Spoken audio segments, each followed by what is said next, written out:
Olá, aquáfilos! Bem-vindos a outro vídeo sobre temas relacionados com os ecossistemas aquáticos. Quando pensamos em rios, geralmente imaginamos somente o curso d'água e deixamos de lado a relação existente entre o sistema aquático e o sistema terrestre, que é altamente dinâmico, tanto espacialmente quanto ao longo do tempo. No vídeo, explicaremos como funcionam esses dois conceitos, rio contínuo e pulso de inundação, os dois muito relacionados a como funcionam esses dois sistemas, a interação entre o sistema aquático e o sistema terrestre nos rios. Mas antes, por que você não vai fazer uma visita no canal Aquáfilos? Assista e comente os vídeos. Ajude-nos a fazer divulgação científica, compartilhando os vídeos, comentando os vídeos. Informe a seus alunos, colegas, amigos, professores. Aproveite e se inscreva e deixe o sino ativado para receber as notificações de nossos vídeos ou lives. Então, para nós aquáfilos, saber não pode ser luxo. Então, vamos com o nosso tema. Um rio nunca é igual desde a sua nascente até sua foz, ainda que ele seja pequeno, tá? Então, ao longo do curso de um rio, podemos encontrar uma enorme quantidade de formações ribeirinhas, de paisagens. Muitas dessas paisagens são de transição entre o sistema aquático e o sistema terrestre, que podem ser mais ou menos complexas, porém, manter uma rede em equilíbrio muito dinâmica. Essas redes são moldadas pelos processos hidrogeomorfológicos ocorridos ao longo do tempo. Naturalmente, esse conjunto de paisagens, essa diversidade ao longo do rio, também vai afetar a biota, animais e plantas. Então, essa biota vai se distribuir como resultado dos processos de seleção natural e na medida que indivíduos e comunidades refletem adaptações como tolerância ou não a níveis de alagamento, ou em relação direta entre a frequência e intensidade dos distúrbios. Essa dinâmica entre os sistemas aquático e terrestre ao longo do tempo e do espaço levou ao desenvolvimento de vários conceitos ecológicos que ajudam a entender como isso acontece nos diferentes tipos de rios. Mas aqui vamos a falar de dois conceitos muito utilizados e trabalhados para os rios da região amazônica e da região do Pantanal, por exemplo. O conceito de rio contínuo e o conceito de pulso de inundação, que em conjunto permitem entender as relações entre a biota e os sistemas aquáticos e terrestres ao longo do espaço e do tempo. O conceito ou teoria do rio contínuo foi postulado por Panotti e colaboradores em 1980, e ele explica que os sistemas lógicos, os rios, particularmente riachos de regiões temperadas, representam um gradiente de variáveis ecológicas, da nascente até a foz. Ao longo do rio, muda a largura, o volume de água, a profundidade, a temperatura, a quantidade e o tipo de material suspenso transportado. Isso faz com que as comunidades que se encontram organizadas ao longo do rio maximizem os materiais e a energia transportados pelo gradiente do rio abaixo. No conceito do rio contínuo, se considera que o conjunto de características geomorfológicas e hidrológicas da bacia hidrográfica produz pulsos curtos e geralmente não previsíveis que ocorrem em riachos de pequena ordem ou em sistemas altamente modificados por atividades antrópicas. Devido aos pulsos em riachos de baixa ordem serem breves e não previsíveis, os organismos apresentam adaptações que permitem aproveitar essa transição entre o ambiente aquático e terrestre. Vamos analisar esse rio contínuo parte por parte. Vamos pensar primeiro no que é a área da nascente ou cabeceira do rio. E nessa área existe uma grande quantidade de vegetação, naturalmente deveria acontecer assim, e essa vegetação termina impedindo a entrada de luz solar. Essas áreas de cabeceira, obviamente, como é a nascente do rio, são considerados para rios ou igarapés, riachos, da primeira à terceira ordem. Pela quantidade de matéria orgânica que entra para o sistema, é toda proveniente dessa vegetação que está cobrindo a nascente do riacho. Então, as flores caem e formam um tapete de serrapilheira que fica no fundo do rio. É esse conjunto de matéria orgânica, que são as folhas, que vai ser trabalhado por um conjunto de organismos heterotróficos que retalham as folhas e esse detrito de maior tamanho. Essa é a fonte de produção. Portanto, a relação entre a produção e a respiração local é negativa. Isto que significa? Você tem uma maior quantidade de respiração. A água é mais fria, muito mais oxigenada, mas em contraposição, a produção de matéria orgânica de energia é pouca. Para o curso médio do rio, já estaríamos falando de rios de quarta a sexta ordem, por seus tamanhos, né?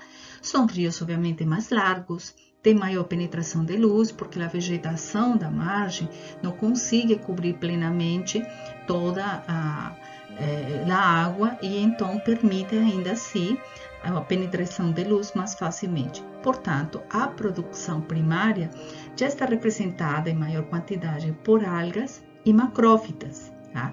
Então, é um sistema muito mais autotrófico e, nesse caso, a produção primária é muito maior que os processos de respiração. A quantidade de organismos autotróficos e de herbívoros filtradores é alta nesse ponto. Para o curso inferior dos rios e a foz do rio, que corresponderia a rios de sexta ordem em diante, em geral, essas áreas são muito mais largas e têm uma maior penetração de luz. Só que a esse ponto já chegaram todas as partículas que foram transportadas, os sedimentos que foram transportados ao longo do rio. Então, por essa situação, se volta à condição heterotrófica. O fluxo de água é lento e tem uma maior turbidez que limita os casos da produção primária. E nesses locais, vamos encontrar uma predominância de heterótrofos filtradores de pequenas partículas. Nesse sentido, a relação entre produção e respiração é menor produção para uma maior respiração. O segundo conceito é o conceito de pulso de inundação. O conceito de pulso de inundação foi postulado por Jung e colaboradores em 1989. Para eles, em rios tropicais de amplas planícies de áreas alagáveis, o pulso de inundação é um fator-chave que origina e controla a produtividade e o fluxo de energia entre o sistema terrestre e o sistema aquático. Enquanto no rio contínuo, as comunidades ao longo do rio se distribuem, ajustando seus hábitos alimentares para o aproveitamento do material transportado, nas planícies de inundação dos rios tropicais, a produção de biomassa e a ciclagem de nutrientes ocorre principalmente na área alagável da planície. Sendo assim, o pulso de inundação se constitui na principal força responsável pela existência, produtividade e interações da maior parte da biota em sistemas lógicos de planícies de inundação. As trocas laterais entre a planície de inundação e o canal do rio e a ciclagem de nutrientes com a planície de inundação têm um maior impacto direto sobre a biota do que o espiralamento de nutrientes. Esse espiralamento é o processo que, pela movimentação da água ao longo do curso do rio, tem levantamento de nutrientes que estão no fundo e vão voltando a ser recolocados na coluna d'água. Para o sistema do pulso de inundação, esse espiralamento não é tão importante quanto efetivamente o processo de ciclagem de nutrientes na planície.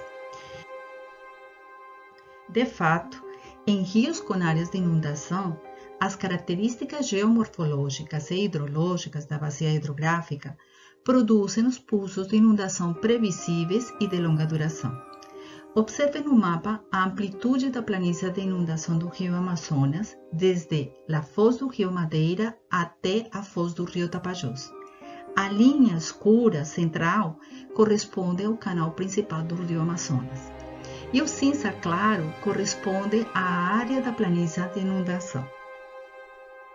Se um pequeno rio não é igual da nascente até a foz, muito menos um rio das dimensões do Amazonas. De fato, a sazonalidade e abundância das chuvas na região andina provoca uma flutuação anual, regular, monomodal e de grande amplitude no nível da água do rio Amazonas.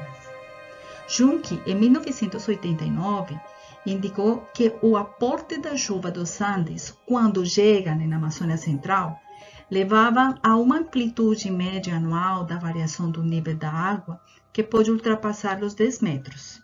Bom, observe o gráfico dos níveis da água em 2021 para Manaus, que fica na Amazônia Central.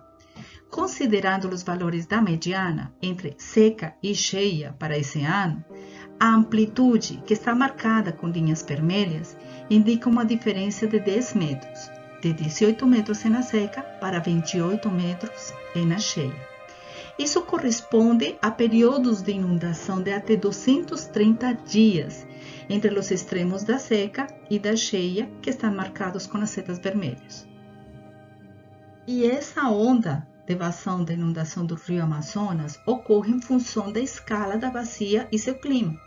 A bacia de drenagem muito grande e um clima tropical resultam em uma fase de 3 meses de retardo na precipitação e vazão entre os tributários que drenam o norte e o sul do rio Amazonas.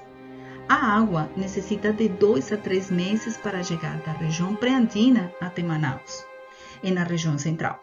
A época chuvosa começa nas bacias hidrográficas dos afluentes do sul, 1 a 2 meses antes da região central, e no norte, de 1 a 2 meses depois. Seus rios atingem os picos de cheia 1 a 2 meses antes e depois, respectivamente, em comparação com a região da Amazônia Central.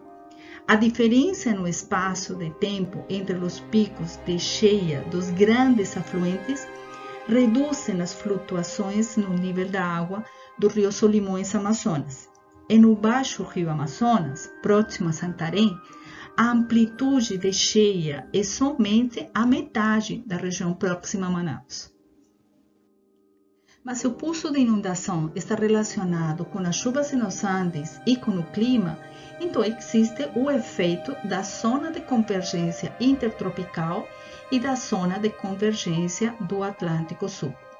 O rio Amazonas apresenta grande regularidade no regime hidrológico anual, mas a sazonalidade muda, pois o regime de chuvas na bacia amazônica é diferente nos afluentes da margem esquerda, da região norte, e da margem direita, que são as do sul, devido ao posicionamento do cinturão de nebulosidade, à incidência da energia solar na área, à gravidade e rotação da Terra.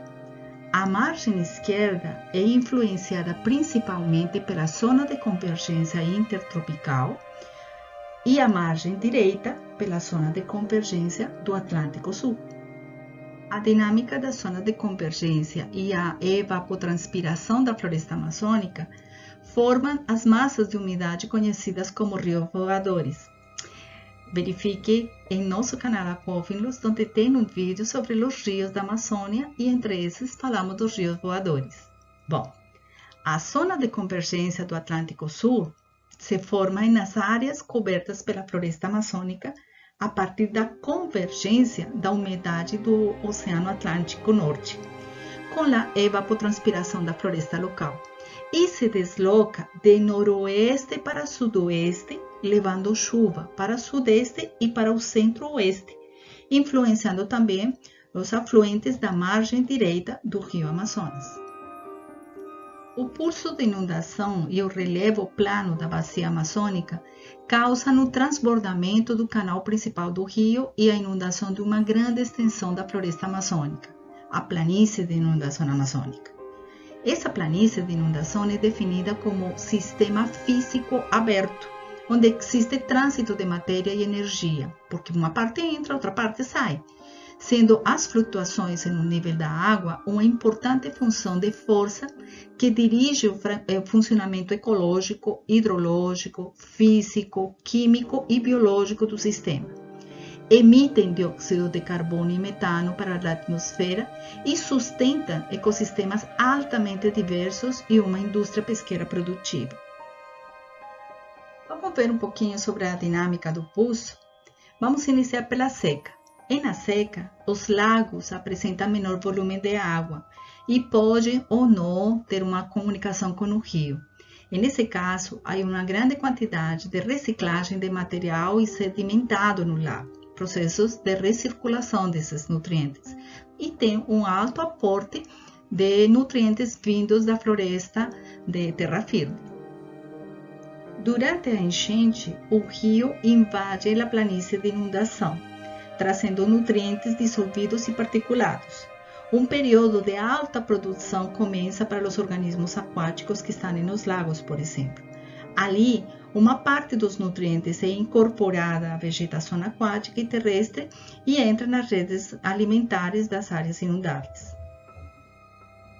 Na cheia, são observadas características geralmente opostas às da seca, destacando o grande aporte de água dos rios para os ambientes lacustres, para a planície de inundação, o que pode tornar suas características limnológicas mais homogêneas. Há exportação e importação de material dissolvido e particulado durante esse período.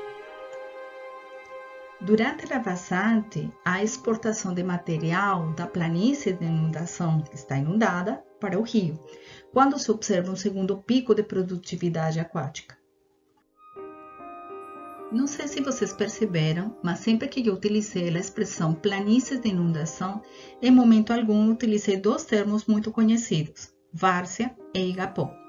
A verdade é que os dois termos mais aplicados para florestas inundáveis da Amazônia são esses dois, várzea e igapó.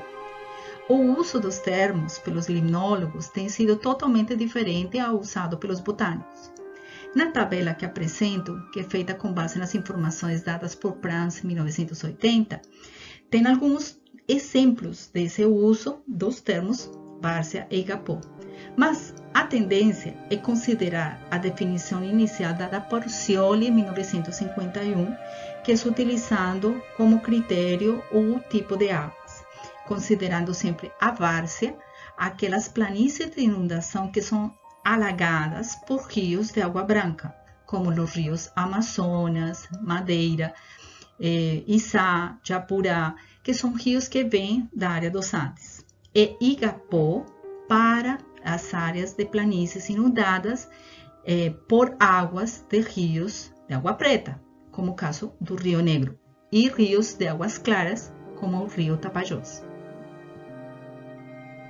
Ainda assim, Prance, em 1980, apresenta uma classificação dos tipos de vegetação e florestas inundáveis. Naturalmente, dos 7 tipos de florestas inundadas que são apresentados aqui, esses são os tipos maiores. Existem muitas subdivisões adicionais baseadas na duração da inundação, na variação do pH, no conteúdo de nutrientes dos diferentes rios e outra série de características.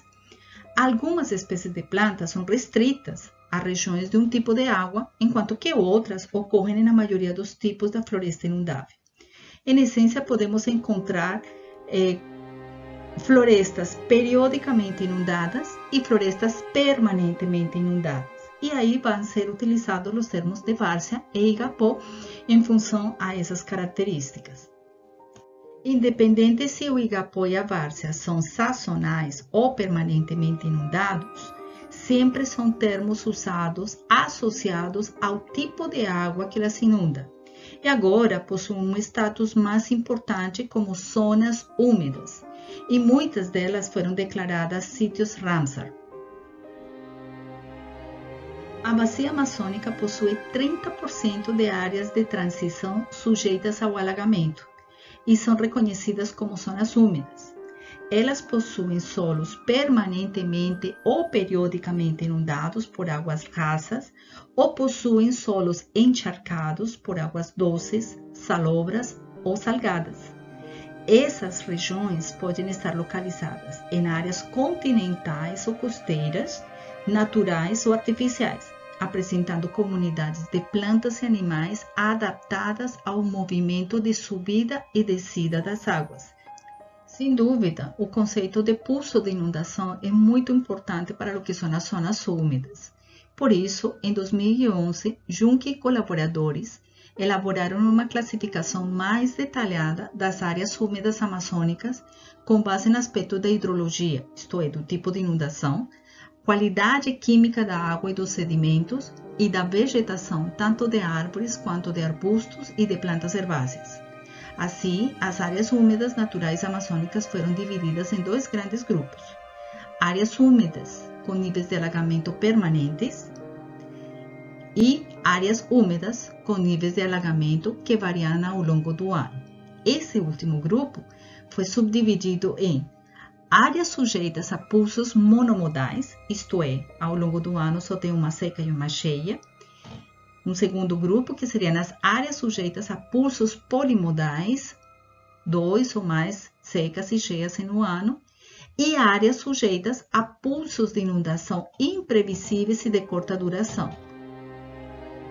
Os ciclos de vida e produtividade dos organismos que utilizam as planícies inundáveis estão relacionados ao pulso de inundação, em termos de período, duração e taxa de subida e descida das águas.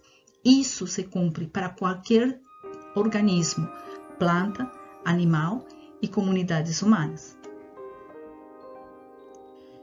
Se bem as mudanças entre as fases aquática e terrestre resultam em perdas sazonais para a maioria dos organismos, animais e vegetais, essas perdas tendem a ser recuperadas através de estratégias adaptativas, como um crescimento rápido, maturidade precoce e altas taxas reprodutivas, assim como o processo de dispersão que asseguram a rápida colonização ou recolonização do ambiente. Por exemplo, a maioria das espécies migratórias de peixes comercialmente importantes para a bacia amazônica se alimentam de frutas e sementes encontradas na floresta inundada durante a enchente e a cheia. E as migrações para a reprodução e busca de alimento estão estreitamente associadas ao pulso anual de inundação do rio. Esse conjunto de situações destaca mais ainda a importância do entendimento do pulso de inundação e das planícies inundadas, para definir formas de conservação, preservação e manejo sustentável das mesmas.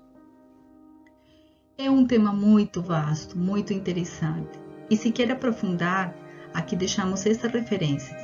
Uma boa leitura. Esperamos que as informações tenham sido interessantes. Aproveite para curtir o vídeo. Não deixe de fazer seus comentários, eles são muito importantes para nós. Aproveite e nos ajude a fazer divulgação científica e compartilhe os vídeos com seus alunos, colegas e amigos. E se ainda não nos segue, então inscreva-se e ative as notificações. Obrigada! Até a próxima!